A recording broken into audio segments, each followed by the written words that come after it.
근데 이제 미중 기술 패권 전형에 이제 그 중에 세 가지, 화웨이, 줌, 틱톡 이 세 가지가 있는데 여기서 화웨이만 예를 들게요.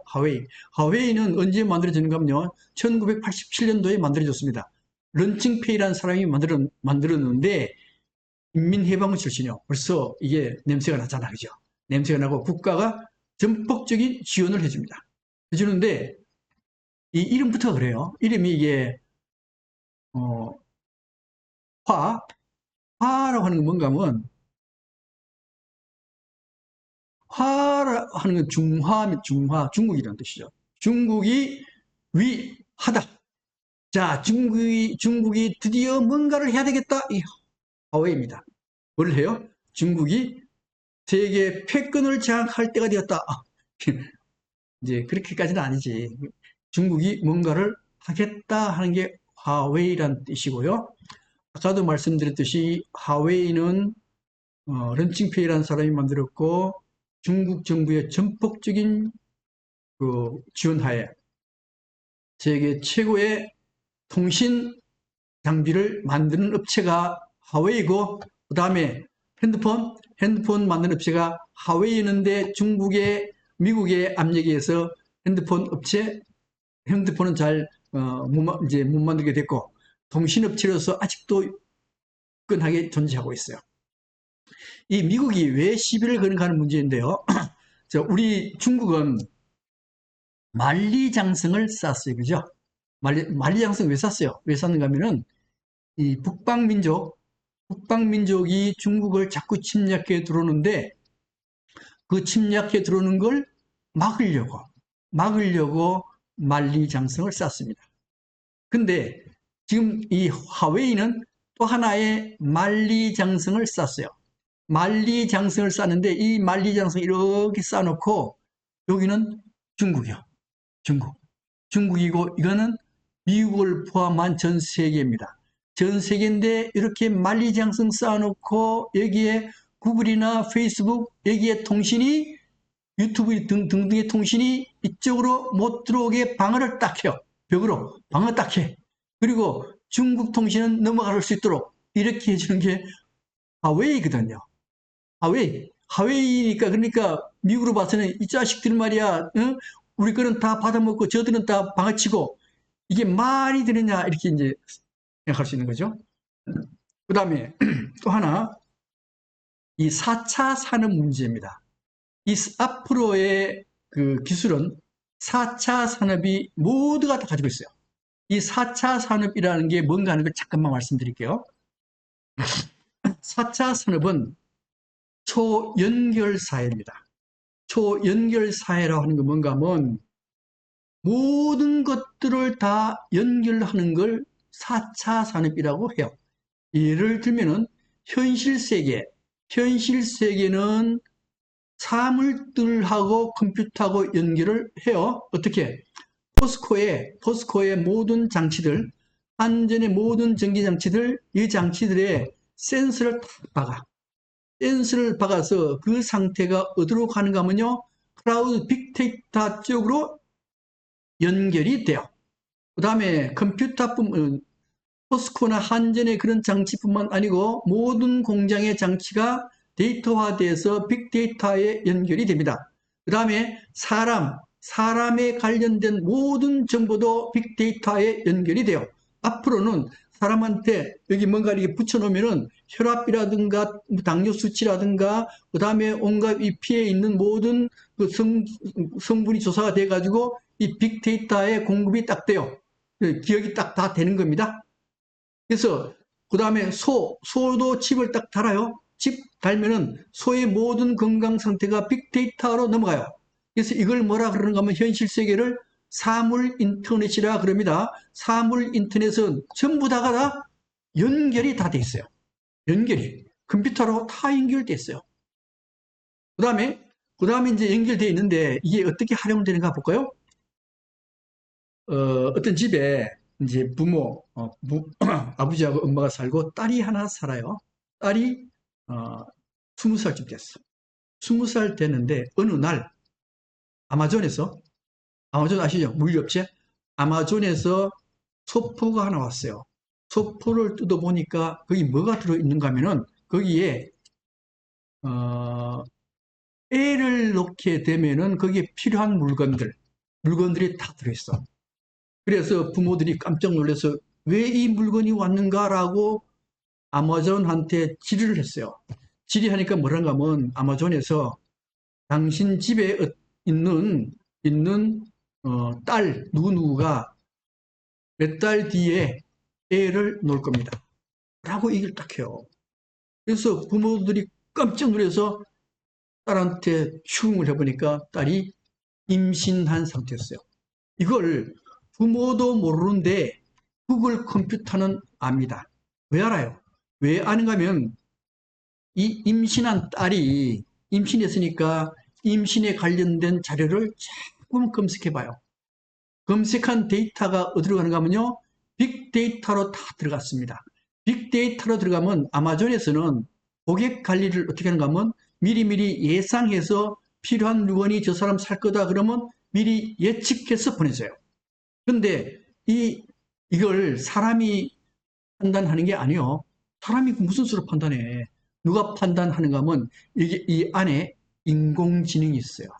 인공지능이 있어가지고 이게 이제 아마존이 야, 이 여자가 뭐 필요한가 판단해봐. 지시 딱 내리잖아. 그죠? 내리면은 이 인공지능이 이 여자가 검색한 내용들을 전부 다 분석해요. 딱 분석해서 이 여자가 임신해가지고 몇 달 뒤에 애 놓습니다. 탁 나와. 틀림없어요. 그러니까 아마존이 임신에 관련된 물건을 고객 관리 차원에서 미리 보내준 거예요. 이런 세상입니다. 그러니까 우리가 앞으로 우리가 전부 다 연결돼 있잖아, 그죠? 지금 아직은 여기 우리 건강 상태는 연결이 안 돼 있죠, 그죠? 앞으로 만약에 건강 상태 이게 다 연결되고 하면은 이 컴퓨터 이 모든 자료가 빅데이터에 들어가 있고 빅데이터를 분석하게 되면은 이 사람은 어떤 성향의 사람 그리고 앞으로 몇 년 살고 그 사는 동안에 무슨 병이 나타나고 언제 죽는다가 딱 나와. 이런 세상이 바로 제4차 산업의 세상입니다. 그러니까 4차 산업은 뭐요? 초연결 사회. 모든 것이 연결된 사회가 4차 산업 사회예요. 그런데 이 연결하려고 하면 뭘로 연결해요? 통신망으로 연결하게 되는 겁니다. 통신망으로 연결하는데 이 통신망이 뭐여야 되는가 하면요. 4G라야만 돼요. 4G? 4G 가지고는 안 됩니다. 5G가 돼야 돼요. 왜 4G로 안 되는가 하면은 이 우리 자동차 자율주행도 4차 산업에 들어가거든요. 자율주행을 하는데 내가 운전을 쫙 해요. 시작하는데 내 운전 정보가 어디 가는가 하면요. 빅데이터로 들어가. 빅데이터로 들어가는데 빅데이터로 들어가기 전에 인공위성을 거쳐요. 빅데이터로 들어가가지고 야, 니 자율운전 잘하고 있네. 근데 앞에 차가 한 대 딱 있어. 그럼 브레이크 딱 자율주행에서 잡아야 될 거 아니에요. 잡아야 되는데 통신 속도가 느리면은 브레이크를 빨리 못 잡아요. 못 잡으면 가서 충돌해버려. 그러니까 이 제4차 산업에서는 반드시 통신 속도가 빨라야 됩니다. 통신 속도가 빨라야 되는데 4G 가지고는 안 돼. 대체로 5G 정도 돼야 되거든요. 이 5G 통신기기, 통신선 연결은 두 군데. 하나가 어딘가 하면 하웨이고 하나가 삼성전자입니다. 그런데 문제는 하웨이의 경우는 중국 공산당이 적극적인 지원에 의해서 만들어졌고 그 다음에 적극적인 지원에 의해서 만들어졌고 그러다 보니까 여기에 데이터를요 미국 사람들이 사용하는 이제 미국 가서 이 제4차 산업에 연결을 다 해줬어요. 미국 거 다 해줬어. 그래가지고 백도어라 그래가지고 이에 살짝 요 정보를 중국으로 가지고 가. 중국으로 가져가면은 미국 사람들의 모든 성향을 다 파악해요. 이게 돈이거든. 이 국가의 힘이요. 이거 하면 미국은 중국의 식민지가 되지 않을 수가 없습니다. 그렇기 때문에 그 통신망, 5G의 하웨이 통신망을 사용할 수가 없다라고 보는 거예요. 그래서 5G를 못 쓰게 합니다. 못 쓰게 하고 삼성전자는 아마 삼성전자가 그 덕에 좀 덕을 좀 받겠죠. 예, 이게 4차 산업통신망 그런 관계죠. 근데 화웨이 그래서 우리는 화웨이가 다 망했다라 생각하잖아요. 그런데 또 그렇진 않아요. 보면은 이게 빨간 게 이게 화웨이 쓰지 않겠다는 데입니다. 뭐 호주, 미국, 캐나다, 영국, 일본, 뉴질랜드 뭐 이 정도 이 정도요. 그다음에 여기 이제 파란 거 러시아, 중국, 베네수엘라, 브라질 이거는 화웨이 쓰겠다는 거고 뭐 비슷비슷해요. 그다음에 이게 이게 녹색은 검토해 보겠다. 그래서 왜 이렇게 되는가 하면은 5G의 기술이 뭐 삼성전자가 같겠지 같은데 이게 드는 비용이요. 화웨이가 엄청 싸거든. 싸니까 삼성전자 안 쓰고 화웨이를 쓰려고 그러는 거예요. 이게. 그러면 이제 이게 트럼프 때 일어난 일이요. 트럼프 때 일어난 일인데 이제 바이든이 대통령이 됐어요. 바이든이 대통령이 되고 알래스카의 고위급 이제 외무부 장관급이죠. 외무장관급이 회담을 2021년 3월 달에 시작을 했습니다. 회담할 때 보면 대체로 이제 외무 관련 회담 하면은 뭐 인사하고 정중하게 인사하고 뭐 명함을 건네나 명함 안 건네겠지. 정중하게 인사하고 덕담하고 뭐 앞으로 중국이 뭐 잘 돼야 될 텐데요. 중국 미국 보고 요새 뭐 미국 대통령도 바뀌어가지고 앞으로 좋은 정치를 뭐 기대할 수 있습니다. 이게 덕담을 할 거 아니요. 그 덕담하는데 정말 시작부터 어떻게 하는지 알아요? 시작부터 야 이제 누군가 하면 국무장관이요. 미국 국무장관이면 원래 이제 외교적인 언사를 쓰는 게 국무장관 아니에요. 좋은 말로 덕담으로 이렇게 하는 거 아니에요. 근데 대놓고 얘기합니다. 대놓고 중국 행동이 현재 국제 질서를 위협한다. 너희들 말이야 남사군도 가가지고 너희들 땅도 아닌데도 불구하고 막 너희들 땅이라고 막 전쟁하려고 그러고 호주하고 무역 분쟁 일으키고 그다음에 신장에 가가지고 말이야 너희들 신장 사람들을 얼마나 억압하느냐. 신장 사람 정말 억압할까요? 우리 그 3년 전에 신장 갔거든요. 포항에 한 40명이 실크로드 답사로 신장 성도인 우르무치를 갔어요. 우르무치를 딱 가서 내리자마자 경찰서로 들어가. 경찰서로 들어가가지고요. 외국에 처음 들어갔을 때 그 여권 수속 바른 걸 그대로 밟아. 그대로 밟는데 이 경찰님이 공안이죠. 공안님이 난닝구만 쳐 있고 아주 건방진 자세로 포압적으로 조사해요. 그리고 위구르 그쪽 지역에 집들은 전부 다 이게 완전히 고립돼 있어요. 나갈 때도 신고해야 되고 들어갈 때도 신고해야 되고 기타 등등 굉장히 그런 상태가 있더라고 이게. 그래서 이제 그런 얘기 하는 거예요. 야, 너 신장 그 인권 그거 너 개판을 하고 있잖아. 그리고 홍콩 그게 무슨 짓 하고 있는 거야? 그리고 대만, 야, 너 대만, 응?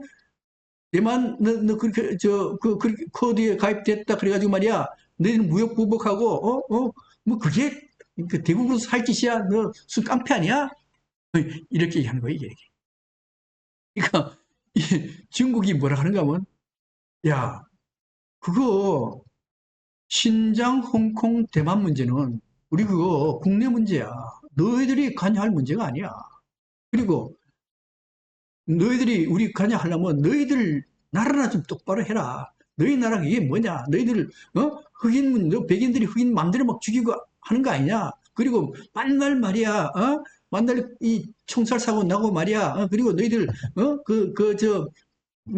국회의원 난입한 그게 나라냐? 그게 이렇게 얘기하는 거예요. 이렇게 그다음에 이제 그렇게 막 얘기를 싸우고 왜 이렇게 싸웠겠어요? 왜 이렇게 싸우는가 하면 미국인들은 중국인들을 굉장히 싫어합니다.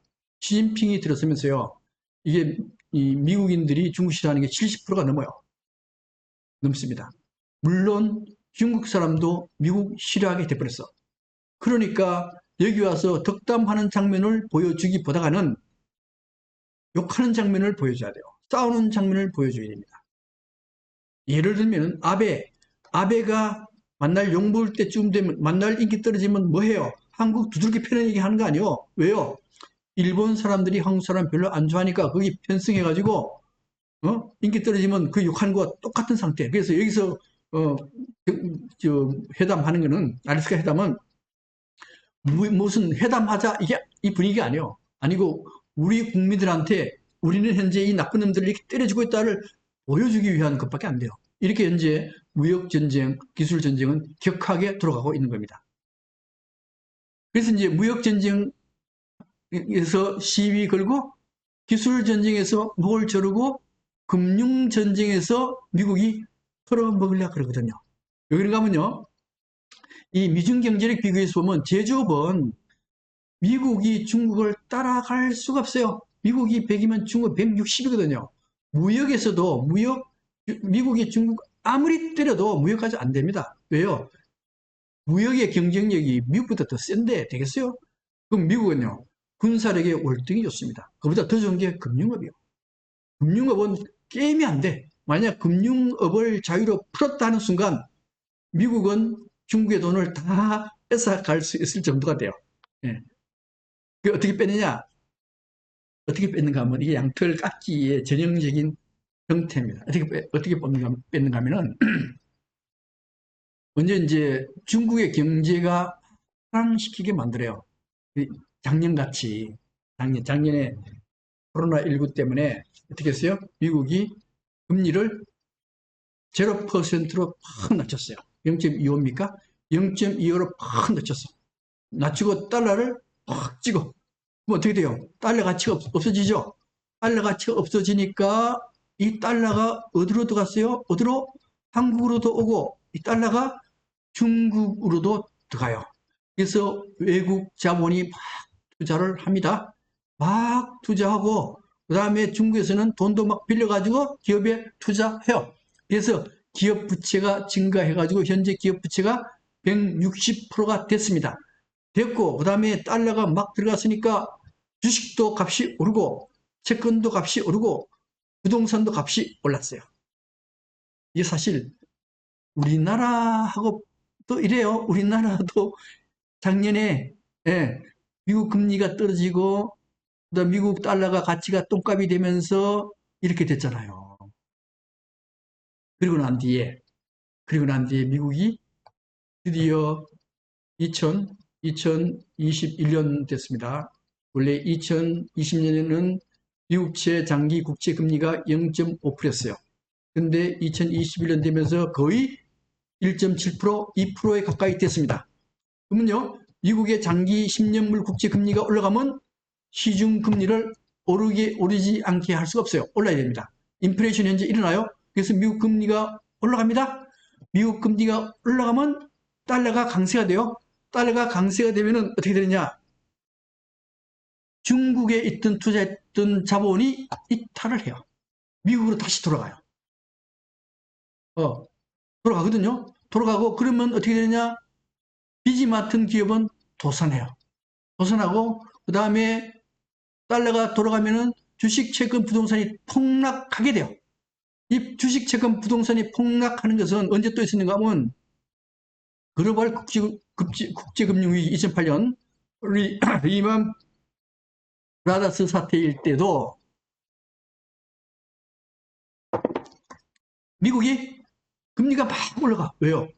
기업치가 무너지니까. 금융이 막 무너지니까. 그래서 미국이 달러를 막 회수합니다. 회수하니까 어떻게 됐어요? 우리나라 주식 반값. 채권 폭락, 부동산 폭락됐잖아요. 똑같아요.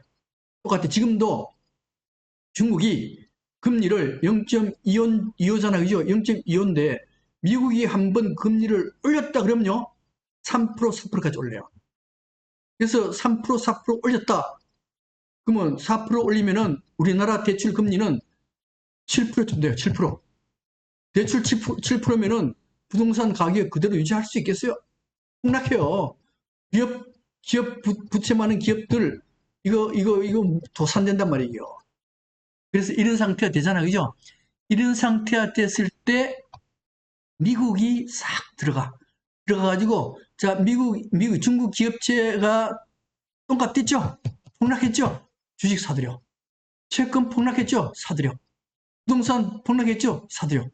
이게 언제 일어났어요? 이게 우리 IMF 때 일어났잖아요. IMF 때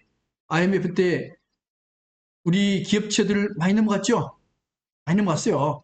우리 삼성전자 주식 50%, 포스코 주식 50%가 어디로 넘어갔어요? 미국으로 넘어갔잖아요. 외환은행 미국으로 넘어가 버렸잖아요. 그죠? 이렇게 된단 말이에요. 이렇게. 이걸 가지고 뭐라 하냐? 양털 깎기라고 해요. 이게 돈 벌 때가 양털 깎기예요. 지금 만약 미국이 금리 올리면은 중국이 이런 상태가 되면은 미국이 들어가서 왕창 돈을 벌게 돼요. 우리도 눈을 똑바로 뜨고 중국이 저렇게 됐을 때 돈을 달러로 탁 가지고 가가지고 사면 무조건 돈이 된다 이거요. 이게 바로 뭔가 하면요. 금융이요. 이 금융입니다. 근데 중국은 가만히 있냐? 중국은 금융 관련되는 사람들을 보면 만만치 않습니다. 중국의 국무총리, 경제의 최고 수장이 국무총리인데 리커창이라는 사람이에요. 이 리커창이라는 사람은 원래 20대부터 30대 되기 전에 지도자로 되기로 약속된 사람이에요. 그렇게 뛰어난 사람이에요. 리커창이. 예, 물론 이제 시진핑하고는 좀 틀리지. 결이 틀려. 예, 근데 리커창이 원래는 시진핑이 앉았던 자리, 그 자리에 관리했던 사람인데 권력 투쟁에서 패배해서 거기는 못 가고 현재 서열 2위인 국무총리에 있습니다. 국무총리에 있어요. 그 다음에 경제 담당 부총리, 그 밑에 경제 담당 부총리 류허라는 사람인데요. 이 사람은 하버드 대학 출신의 금융가입니다. 금융가. 그 다음에 인민은행장 이강이라는 사람인데 이 사람도 미국에서 교수 역할을 했던 사람이에요. 이 사람도 금융 전문가요. 그러니까 이 금융 전문가들한테 미국의 금융에 대해서 빠삭히 아는 사람들한테 중국의 금융을 다 맡겨놓고 미국에 대처하고 있는 겁니다. 어떻게 대처해요? 금융시장 하도 개방하라 그러니까 2020년에 개방했어요. 은행, 우리나라 국민은행이 중국 가서 국민은행 만들어서 운영할 수 있어요. 증권, 증권회사, 대우증권이 중국 가서 할 수가 있습니다. 보험도 할 수가 있어요.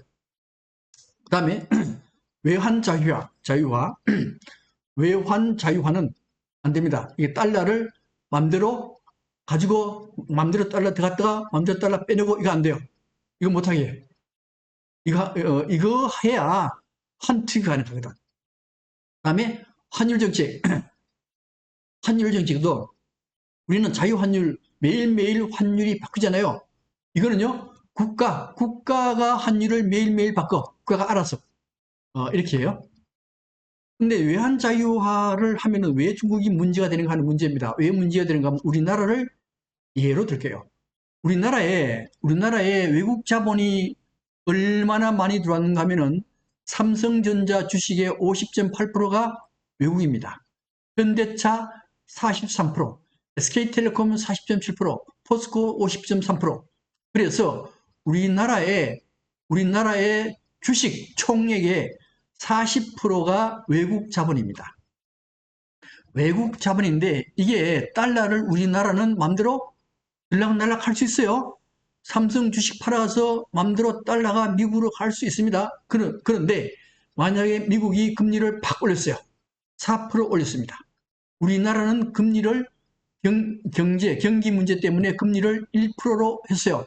그럼 금리 차가 3% 됐죠. 3%가 되면은 여기 있는 주식들을 다 팔아치웁니다. 팔아치우면은 얼마가 되는가 하면요. 우리나라 주식 상장 주식 총액은 2조 억 불입니다. 2조 불. 2조 불인데 2조 억에 40%가 되면은 8천억 불이 돼요. 8천억 불. 8천억 불인데 우리나라 외환 보유고가 4천억 불밖에 안 돼요. 4천억 불밖에 안 되면 주식만 팔아서 외국으로 나가도 우리나라는 망합니다. IMF와 똑같은 사태가 벌어져요. 우리나라가 그렇게 달러가 많아도 그렇습니다. 주식만 그래. 채권은 더 많아요. 부동산도 있어요. 팔고 나가면 우리나라는 견딜 수가 없습니다. 근데 그렇게 안 하죠. 왜요? 우리나라 경제가 건실하니까 그렇게 할 리가 없어요. 그리고 미국 금리 4% 올리면은 우리도 금리 안 올리면 안 돼. 4%나 5% 올려야 돼요. 아마 4% 올리면 우리는 5% 정도 올려야 될 겁니다. 그 다음에 중국인데요. 중국은 왜 자유로운 입출금이 안 되는가? 중국은 기업체 부채가 너무 많습니다. 얼마나? 160%요. 160%이기 때문에 달러가 마음대로 들어갔다 나갔다 하게 되면은 기업체, 도산하는 기업체가 너무 많이 생겨. 그래서 이 달러를 마음대로 이게 못하게. 지금 중국이 외환 보유고가 3조 달러 좀 넘거든요. 3조 달러 많은 것 같죠? 중국은 경제 규모가 우리보다 훨씬 크기 때문에 3조 달러가 우리보다 훨씬 적습니다. 우리나라에 비하면 훨씬 적어. 그렇기 때문에 중국은 외환을 마음대로 자유화할 수가 없습니다. 그 다음에요, 환율. 환율 문제인데, 환율은 현재 전부 다 계획 자유화하다가 2000년 지나서 관리 변동 환율제를 하고 있어요. 관리 변동 환율제라고 하는 게 뭔가 하면 이 복수 통화 바스켓 제도라 그러는데 이게 뭔가 하면 바스켓은 바구니 아니요. 무늬에 달러도 집어넣고 유로화 집어넣고 엔화 집어넣고 원화 집어넣고 그 집어넣고 뺑 이렇게 혼합해가지고 야 이거 혼합했을 때 이 위엔화가 1달러당 얼마 했으면 좋을까 이걸 계산해가지고 국가가 지정 딱 해요. 그래서 국가 지정 환율 제도입니다. 환율 중국은 마음대로 못 바꿔. 중국이 그냥 국가가 지정해버려요. 이런 제도를 쓰고 있습니다. 그 이유는 뭐예요? 이거 잘못 쓰면은 뭐가 덤벼드느냐? 뭐가 덤벼드는가 하면 헤지펀드가 덤벼들어요. 2016년도에 헤지펀드가 덤벼들었죠. 이거 환율 정책 잘못 쓰는 바람에 헤지펀드 조지 소로스와 칼 베이스가 환투기로 뛰어들었어요. 뛰어들어서 이거 막느라고 중국이 외환보유고가 그 당시 4조 불을 있던 것을 1조나 털었어요. 1조 털린 거예요. 그래서 지금 3조 되는 겁니다. 그래서 환율을 마음대로 조정을 못해요. 그래서 이렇게 외환 자유나 환율을 마음대로 못하는데 이 사실은 미국으로 보면 이 불공정이거든요. 이걸 물고 늘어질 수도 있어요. 그런데 이렇게 못하는 이유가 뭔가 하면 그 중국의 헤스코플소. 헤스코플소가 뭔가 하면 헤스코플소는 뭐예요? 미리미리 예측해서 대비하면은 막을 수 있는데 갑자기 탁 들이닥치면 못 막는 거. 그 못 막는 게 뭔가 하면 부동산 문제, 그림자 금융, 기업 부채 이것 때문에 금융에 취약해요.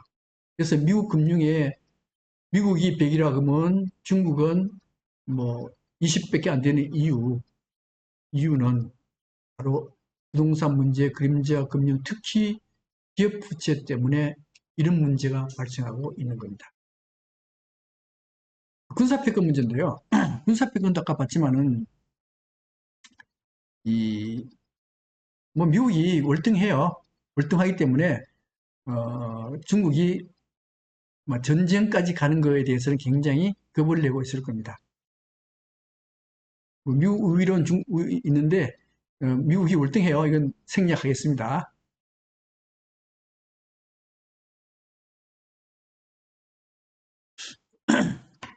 그 다음에 이제 미국이 중국에 대해서 이제 어떻게 싸울 거냐. 아까도 말씀드렸는데 다시 한번 정리해서 말씀드리면은 2000에서 2015년 대통령은 클린턴과 오바마였어요. 이때는 이제 미국이 굉장히 문제가 많았거든요. 문제가 많다 보니까 그냥 미국 중심의 자유주의 국제 질서로 그냥 미국이 그때는 우월했거든. 우월하니까 그냥 중국 인정하고 이렇게 서로 상호 인정하면서 경쟁하는 시대로 갔어요.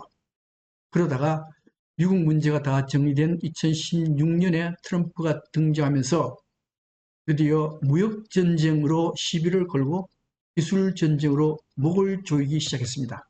근데 문제는 중국의 맷집이 너무 강해가지고 무역전쟁이 들어먹지를 않아요.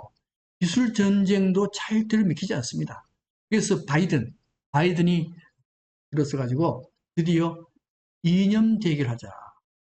우리 무역전쟁, 기술전쟁 이가지고는 승패가 쉽게 날 것 같지 않다. 이념 전쟁하는데 이념 전쟁이라고 하는 게 뭔가 하면요.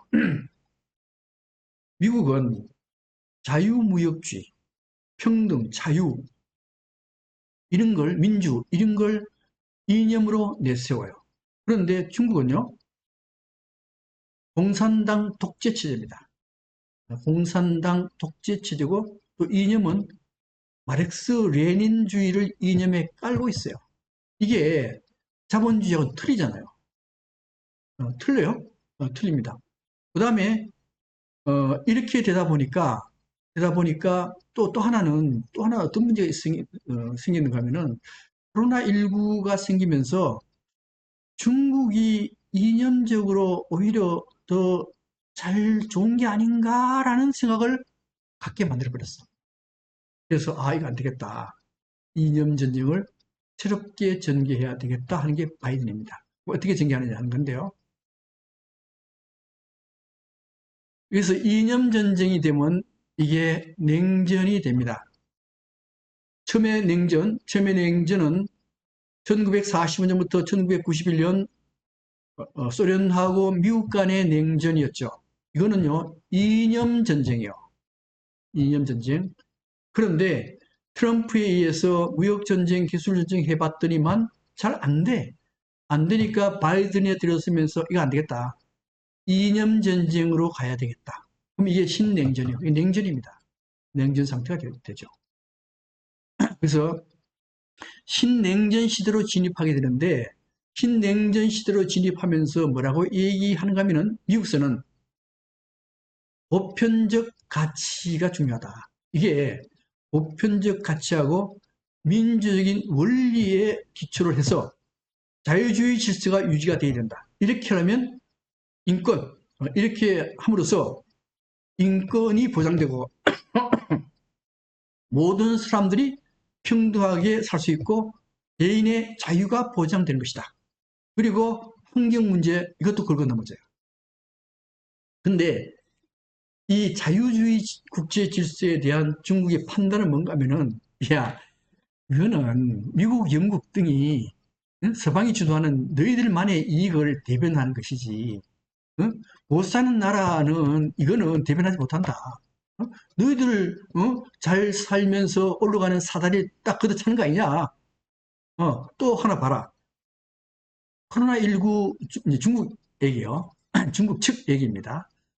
코로나19 발생했지.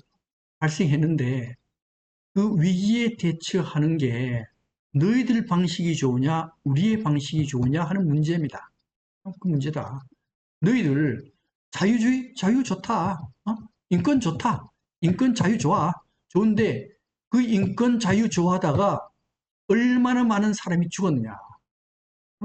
코로나19에서 얼마나 많은 혼란이 일어나고 얼마나 많은 사람이 죽었느냐. 우리 중국은 권위적인 국가 자본주의일지는 몰라도 우리는 코로나19 대처하는 거 봐라.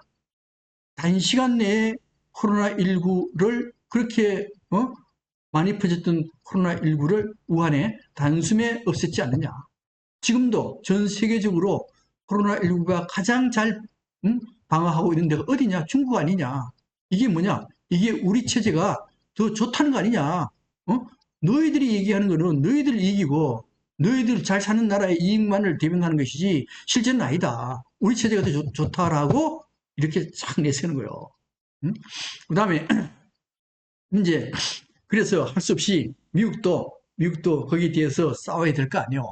싸워야 되는데 그게 바로 신냉전입니다. 신냉전인데 중국이 얘기하는 거에 대해서 미국이 대처해야 될 거 아니에요. 코로나19 사태 때에 그 권위적인 국가자본주의가 민주적인 자유자본주의보다가 훨씬 우세하다는 것에 대한 대책을 세워내 거기에 대한 이념을 내놔야 될 거 아니에요. 그죠? 그래서 거기에 대해서 말씀드릴게요. 자, 드디어 중국은 중화민족의 부흥을 내세우면서 중국몽을 1대1로를 탁 내세웁니다. 내세우는데 그게 뭔가 하면요. 전번에 한 말씀드렸죠. 이거는 조공책봉 체제의 부활이라는 것이었어요. 조공책봉 체제라 하는 것은 중심에 중국 황제가 있고 그 주변국의 국가들이 여기에 조공을 바치고 책봉을 받는 관계, 이 관계가 가장 경제적으로 평화를 유지하는 방법이다. 이게 조공책봉 관계가 우리 이렇게 비록 조공책봉 관계이긴 하지만은 절대로 분신 관계가 아니고 사실은 평등 관계고 실리, 이익을 찾는 그런 관계가 바로 조공책봉 관계가 아닌가. 그렇게 함으로써 아주 값싸게 평화를 유지할 수 있다라고 하는 게 조공책봉 체제고 이걸 중국이 지금 만들려 하는 거거든요. 그런데 문제는 이 조공책봉 체계를 만들기 위해서 뭘 해요? 1대1로를 하고 있는 겁니다. 1대1로 하고 있는 이유는 뭔가 하면 1대1로 국가들 보고 자, 중국 봐라. 중국은 현재 인구가 14억 명이다. 앞으로 우리는 중국을 소비 위주 국가로 만들 것이다. 소비 위주 국가로 만들면 여기에 팔아먹을 물건이 얼마나 많겠는가. 그러니 당신들은 여기 와서 물건 팔아먹어가지고 실리를 챙겨라. 이게 1대1로 해서 중국이 주장하고 있는 겁니다. 근데 문제는 조공책봉에서 조건이 하나 있어요. 그 조건이 뭔가 하면은 이게 도덕적으로 우월해야 되고 철학 사상을 선도해야 됩니다. 도덕적으로 우수하고 철학 사상이 선도하려 그러면은 이게 서양에서는 뭐라 하면 인권, 인권, 사람의 권리, 인권 이 중요한 거고 또 하나는 민주, 평등, 자유, 그다음에 환경 이게 중요한 거다. 이게 세상을 선도할 수 있는 사상이고 도덕적으로 우월한 것이다라고 보는 거예요. 근데 중국은 아까도 말씀드렸듯이요. 반드시 이 철학 사상과 도덕적인 우월이 보장돼야 돼요. 청나라나 명나라 이때 당나라 이때 보면은 우리 중국 사상 많이 받아들였어요. 많이 받아들이고 조금 가면서 많은 이익을 취했습니다. 그중에서 가장 중요한 게 그 나라가 도덕적으로 우월했기 때문에 그랬던 거예요. 중국 한번 볼까요? 중국은 어떻게 하는가 하면요. 중국의 모델 핵심이 뭔가 하면요. 권위주의적 국가 자본주의입니다. 권위주의적 국가 자본주의에서 어떤 형태를 취하는가 하면은 중국은 방방곡곡에 CCTV가 다 됐어요. 그래서 여기에 모든 사람들이 CCTV에 다 녹화가 돼서 이 데이터가 아까 4차 산업할 때 빅데이터라는 데 있죠. 그죠? 빅데이터 컴퓨터에 빅데이터에 다 저장이 됩니다. 저장 다 돼. 그래서 예를 들면 우한 사람들 코로나19가 한참 유행했을 때 우한 사람들의 모든 데이터가 빅데이터에 들어가요.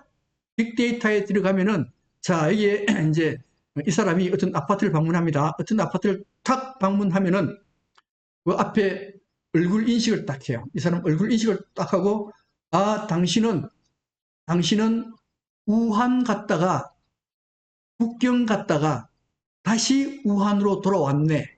이게 나와. 왜요? 이게 핸드폰이 이게 추적이 빅데이터가 다 알고 있거든요. 그리고 우한에 있을 때 환자 발생했던 지구, 거기 지구도 갔다 왔네? 당신은 여기에 들어올 수가 없어. 이렇게 하는 거예요. 이게 이렇게 하는 거예요. 이거 얼마나 철저하게 관리해요. 이게 14억 인구 전체를 다 그렇게 관리할 수가 있어요. 이건 약갑니다. 이게 약간 어떻게 하는가 하면은 중국에는 텐왕이라는 게 있어요. 텐왕. 하늘에 그늘망이 있는 거예요. 하늘에 그물망이 있어가지고 하늘에 친 그물이 비록 성기긴 하지만 좀 넓지만은 절대로 빠뜨리는 건 없다. 그게 무슨 소리인가 하면요.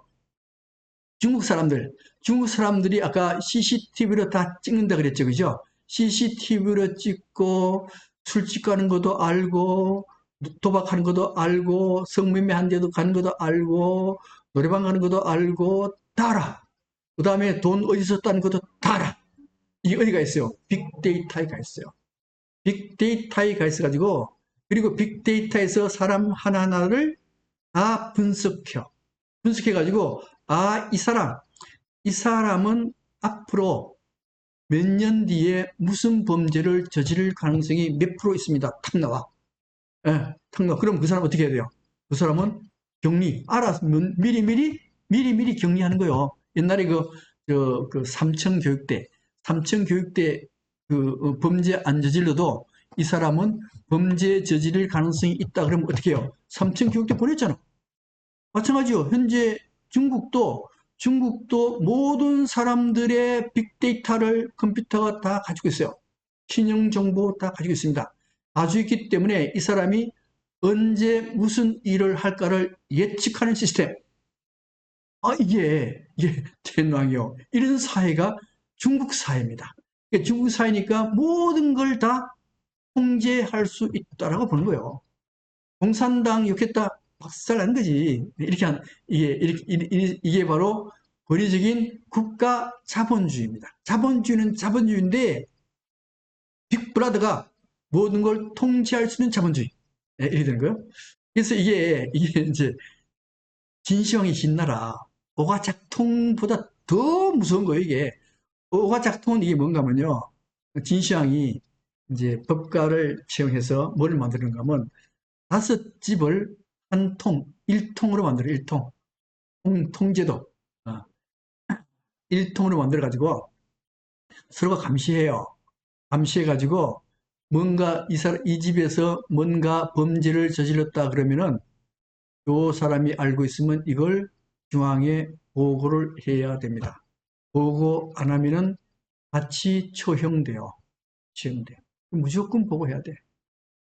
예. 이게 오가작통제입니다. 오가작통제. 굉장히 무섭죠. 근데 오가작통제를 했더니만 중국의 범죄가 싹 사라졌어. 범죄가 하나도 없어. 길거리에 돈이 떨어져도 돈을 주워가는 사람이 없어요.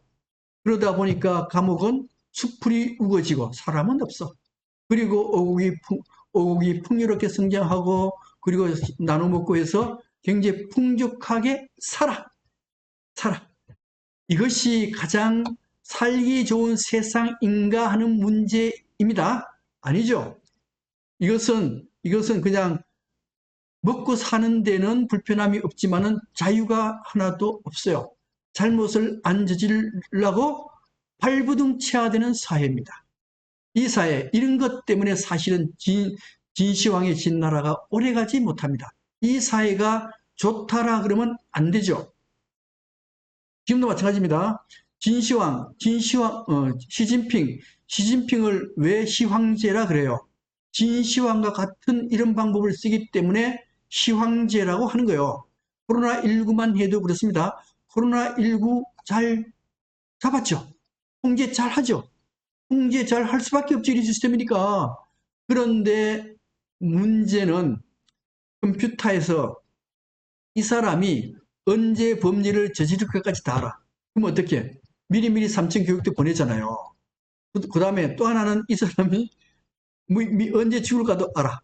이런 이제 예방 시스템인데, 이런 것까지 다 알면은 이게, 이게, 이게 무서워서 세상 살겠어요, 이거요. 이런 세상은 결코 바람직한 세상이 못 된다라 하는 겁니다. 이걸 미국에서 내쓰는 거예요, 이게. 근데 문제는 지금 이제 중국은 아까도 말씀드렸듯이 조공책봉 체제 이걸 유지하라는 거 아니에요. 조공책봉 체제에서 가장 중요한 게 뭐였어요? 철학 사상을 전파해주고 문화를 전파해주고 도덕적인 우월성을 전파해 주는 게 조공책봉 체제에서 가장 중요한 거 아니에요. 그런데 중국의 모델을 수출해요. 그 모델이 뭐였어요? 모델이 미리 아까 말씀드렸던 위험 예측 시스템. 예. 이 모든 위험을 예측하는 시스템을요, 어디로 보내? 전 세계로 보내줘요. 옛날에 당나라 이럴 때는 중국 문화를 수출했는데, 이거는 통제하는 시스템을 수출해요. 어떻게? 2019년에 제장성에 국제 포럼 개최가 열렸습니다. 거기 22국에 200명이 참석을 했어요. 했는데 이게 뭔가 하면 1대1로 프로젝트 일환으로 관련 국가 관리를 초빙해가지고 이 3주 세미나를 했는데 그 세미나가 뭔지 아십니까? 아까 말씀드렸던 온라인 감시와 감독하는 방법을 얘기해 줬어요. 이게 맞느냐는 거예요. 이게 중국은 이 시스템이 인민을 가장 행복하게 하는 시스템이라고 생각할 수도 있습니다. 그러니까 이걸 다른 나라의 모델로 수주가했겠지. 근데 민주자유국가에서는 이거는 있을 수 없는 제도거든요. 그죠? 예. 그래서 이 패권, 바이든으로 봐서는 이거 도저히 있을 수 없는 것이다. 이거는 이념 전쟁으로라도 중국의 세력이 확장되는 건 막아야 되겠다라는 게 바로 바이든의 이념 전쟁이에요. 또 하나 문제인데 이게 이념 전쟁을 하면서 중국은 자기 편을 많이 만들어야 돼요. 어떻게요?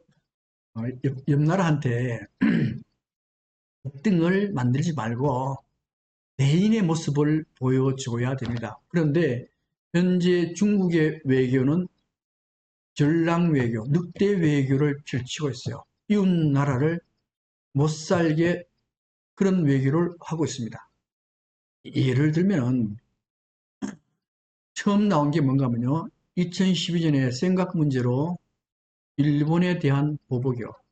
일본에 대한 보복을 하면서 뭐 이게 토요타 자동차 뚫어 부시고 그다음에 막 일본 물러가라 뭐 일본 제품 불태워라 막 데모를 했던 거요.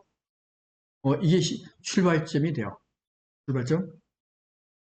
이게 중국 정부가 이렇게 좀 하도록 했죠. 하도록 한 거요. 네.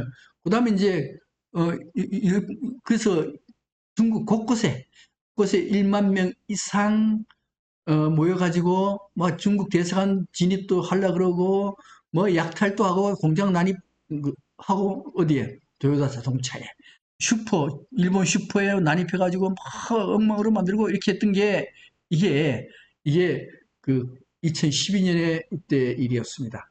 그 다음에 2017년, 2016년, 2017년에 뭐가 나와요? 사드 보복이 나옵니다.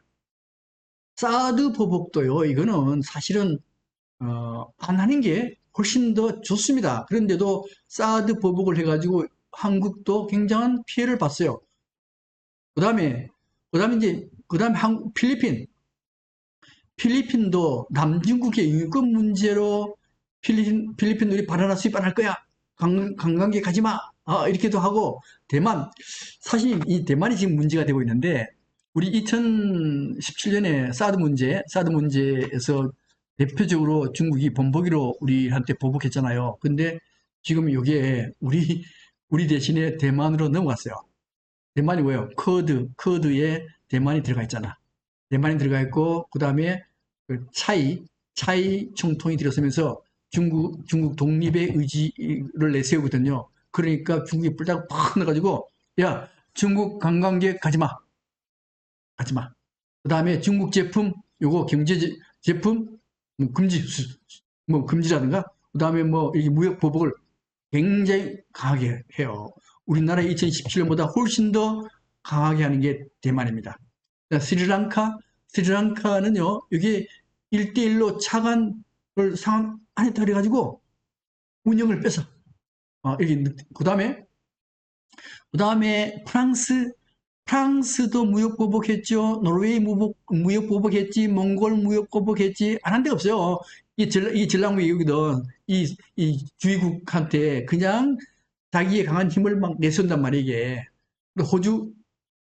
지금 호주 갈등 많았잖아. 그죠? 많아가지고 와인도 뭐 수입 안 해. 바다가재 뭐 해산물 수입 안 해. 그래서 호주가 굉장히 큰 타격을 받았어요. 그리고 석탄도 수입 안 해. 석탄 수입 안 했는데 이놈이 중국이 발전을 석탄을 하잖아요. 석탄 수입 안 하니까 발전기를 못 돌리네? 발전기를 못 돌리니까 광동 지역이 밤이 되면 암흑천지가 됐다는 거 아니에요. 이게 호주 갈등도 있었고요. 그 다음에 남사운동 문제입니다. 이 남사운동 문제인데 여기에 중국이 멀리 떨어져 있는데 여기 남사군도 이 부근에 필리핀이 더 가까워요. 말레이시아가 더 가까워요. 베트남이 더 가까운데도 불구하고 중국이 여기가 자기 땅이라고 우겨가지고 각 섬에다가 군사기지를 막 만들어요. 그래서 여기도 갈등이 엄청나게 일어나고 있는 데가 남사군도입니다. 여기가 현재 화약고가 돼버렸어요. 이게 왜요? 이게 자기 땅이 이게 국제법에서도 이게 판례가 나왔거든. 이게 중국 땅이 아니다라고 나왔어요. 이게 나왔으니까 미국은 사실 전쟁까지도 밀어붙일 수 있는 지역이 남사군도입니다. 근데 중국이 이렇게 전랑 외교를 펼치고 있어요. 이웃 나라들한테 엄청나게 몰아붙입니다. 그래서 이게 문제가 되는 게 2020년에 중국의 호감, 사실은 매년 중국에 대한 호감도 조사를 해요. 호감도 조사하는데 되게 이제 옛날보다가 호감도가 훨씬 더 나빠졌어요. 얼마나 나빠지는가 하면 미국이 비호감이 73%, 캐나다 비호감 73%, 스웨덴 85%, 덴마크 75%, 영국 74%, 기타 등등등등 전부 70%대. 근데 스페인하고 이탈리아가 여기에 조금 낮아요. 이게 62%, 63%야. 이탈리아는 특히 중국하고 좀 관계 깊죠. 이제 62% 됐어요. 일본이 제일 안 좋아해. 일본은 86%. 호주도 요새 호주와 충돌하는 바람에 81% 올라가 버렸어요. 한국도 75% 싫어해. 그래서 전체 평균 73%. 이 의미가 뭔가 하면요. 전 세계가 물론 개발도상국은 조금 틀려요. 이게 선진국, 대체로 선진국이요. 주요한 나라. 주요한 나라는 이 비호감도가 70%, 80%요. 이 70%, 80%의 의미가 뭔가 하면 거의 대부분의 국민들이 중국 싫어한답니다. 싫어한다면 이게 어떤 현상으로 나타나는가 하면은 선거 때만 되면은 중국을 막 두들겨. 왜요? 국민들이 중국 싫어하니까 싫어한 중국을 막 두들긴단 말이에요. 특히 미국 같으면 전쟁 때만 되면 트럼프, 중국 얼마나 두들겼어요. 그다음 트럼프가 최근에 뭐라고 아십니까? 코로나19 바이러스를 중국에서 퍼뜨렸다. 이게 국제적으로 얼마의 손해를 끼치는가 하면 10조 달러 손해를 끼쳤다. 이 10조 달러를 중국한테 받아내야 되겠다. 그러면 이쪽 나라 사람들이 얼마나 기분 좋은지 아십니까? 10조 달러 이하. 이렇게 현재 중국이 왕따 외교를 당하고 있습니다. 왕따 외교를 당해요. 특히 트럼프 때 사실은 트럼프 때 중국이 대인 외교를 펼쳤어야 되거든요. 왜요? 트럼프가 자기 나라 미국 이익 중심으로 외교를 펼쳤잖아요. 우리나라나 일본 와가지고 미군 주둔비 60조 내놔라 뭐 영국 가서 유럽 가서는 우리 환경 문제 탈퇴하고 뭐하고 중국 미국 이익만 위해서 굉장히 이기적인 행동을 취했잖아요. 이때 중국이 대인적인 모습으로 보였어야 된 때입니다. 그랬으면 혹시 이렇게 비호감도가 올라가지 않았을 것이고 오히려 패권을 잡는 데 굉장히 유리한 면이 있었는데도 불구하고 중국은 이렇게 전랑 외교를 펼쳤어요. 실패작입니다. 그래서 최근에 시진핑이 이거 전랑 외교 좀 문제 있는 것 같다 라고 했는데 이미 늦었죠. 그죠? 늦었어요. 근데 왜 중국이 외국인들이 다 싫어하는 전랑 외교를 왜 펼쳤는가 하는 문제입니다. 왜 펼쳤는가 하면 중국은 원래가 애국심이 좀 부족한 나라예요. 중국이. 왜 그런가 하면 민족도 다민족이고 나라도 수시로 바뀌어. 예. 뭐 합쳐졌다 분리됐다 수시로 바뀌어. 그러니까 나라에 대한 애착심이 별로 없어요. 나라도 뭐 한족이 잡는 게 아니고 맨날 뭐 청나라 오랑캐가 잡고 뭐 이게 몽골 뭐 그쪽에 그놈들이 잡고 그러니까 나라에 대한 애국심이 별로 없습니다. 그런데다가 현재 중국은요, 공산당 일당 독재입니다. 근데 일당 독재인데 만약에 모든 것이 잘못되면은 모든 죄가는 공산당한테로 넘어가요. 그죠? 지금도 경제정책 잘못했다, 미국과의 무역전쟁 잘못했다 그러면 그 책임은 공산당이 져야 돼요. 근데 문제는 중국은 국가 위에 뭐가 있는가 하면요, 공산당이 있어요. 그 군대, 홍군은 공산당을 지키기 위한 군대입니다. 그 공산당이 굉장히 중요한 위치에 있는데 사실은 사회체제를 유지하는데 일당 독재가 언제나 유지될 수 있느냐, 이거는 굉장히 어렵다라고 보는 거예요. 중국 당국도 일당 독재 이거 여러 가지 문제가 있는데 이거 잘 계속 유지해 나가야 되는데 그 방책이 뭔가? 그 방법은 중국심의 민족주의에 호소할 수밖에 없다.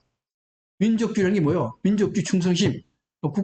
국가를 충성하게 만드는 수밖에 없다. 그 국가를 충성하게 만들려면 그 재물을 삼아야 될 국가들을 다 재물로 쓰는 거예요. 한국도 재물로 썼고, 일본도 재물로 썼고, 대만도 재물로 썼고, 이렇게 해서 민족주의를 강화하자. 강화해야만 현재 일당 독재가 유지될 수 있다고 봤기 때문에 전 세계 왕따 외교를 당하면서 전랑 외교를 펼쳤는데 문제는 이게 너무 싫어해요. 너무 싫어하고 너무 왕따를 당하니까 이렇게 하다가는 이거는 중국의 존립의 문제가 생길지도 모른다라고 아마도 시진핑은 판단했을 수도 있습니다. 그래서 앞으로는 아마 전랑 외교가 조금 순화해서 나타날 가능성이 많이 있죠. 넘어가고요. 넘어가겠습니다. 그럼 이제 이 전쟁, 미국과 이 중국의 이념 전쟁, 물론 무역 전쟁은 아까 말씀드렸죠. 무역 전쟁은 미국이 이기기가 굉장히 어렵답니다. 그 다음에 기술 전쟁, 한일 전쟁, 군사 전쟁은 미국이 이길 가능성이 있지만 시간이 굉장히 많이 걸려요. 이념 전쟁입니다. 이념 전쟁 이것도 이길 가능성이 있을까 없을까는 상대방의 문제가 아니고 국내 문제가 걸려 있어요. 국내 문제를 잘 개혁하면은 그 전쟁에 이길 수가 있습니다. 예. 그 다음에 그러면 국내 문제가 어떤 문제가 있는가인데요. 먼저 중국입니다. 중국인데 이 중국의 문제는 미국부터 할까요? 미국인데 현재 미국은 우리 트럼프가 전무 대통령이었죠. 그죠? 전 세계 사람들은 저런 인간이 어떻게 대통령이 될까라고 의심했던 사람인데 대통령이 됐습니다. 그 이유가 뭔가 하는 문제거든요. 그 이유는 바로 미국이 분열됐기 때문에 그래요. 왜 분열이 됐는가 하는 문제입니다. 그 분열된 이유는 트럼프로 봐서는 세계화로 봤어요. 세계화인데 세계화가 되면서 미국의 경쟁력 없는 공장들은 전부 다 다른 나라로 다 옮겨갔습니다. 공장지대가 폐허가 됐어요. 이 공장지대가 뭔가 하면요, 러스트 벨트입니다. 러스트 벨트 여기 나오죠? 피츠버그, 오하이오인가? 피츠버그, 디트로이트 등등 이 지역이 옛날에 인디애나 이 지역이 전부 다가 뭔가 하면요, 공장 지역이었어요. 이 공장이 세계화가 되면서 다 없어지면서 폐허화가 됐습니다. 이 사람들은 굉장히 살기가 어렵게 됐어요. 그래서 이 사람들이 샤이공화당, 그런 사람들, 특히 백인들이었죠. 그죠? 백인들인데 이 사람들은 뭐라고 생각하는가 하면 세계화에 의해서 우리는 일자리를 잃어버리고 이렇게 못 살게 되었다. 이걸 트럼프가 탁 깨달은 겁니다. 탁 깨달아가지고 드디어 이거 분열 작전을 쓴 거예요. 왜 그런가 하면 이 러스트벨트에는 여기에는 인구들이 많거든. 인구들이 많으니까 이 사람들 표를 얻으면 돼요. 얻으면 되니까 이 사람들을 중심으로 정책을 펼친 겁니다. 펼친 거니까 미국을 두 개로 분열시켜버린 거죠. 분열시켜버린 거예요. 그래서 그 다음 또 한 가지는 흑백 문제입니다. 흑백 문제인데 이 흑백 문제는 무슨 문제냐면요. 양극화요. 부의 양극화입니다. 백인들이 많은 걸 가지고 있고 흑인들은 돈이 별로 없어요. 그래서 이 양극화를 해결해야만, 그 다음에 러스펠트 이 사람들도 사실 양극화의 강한 축이요.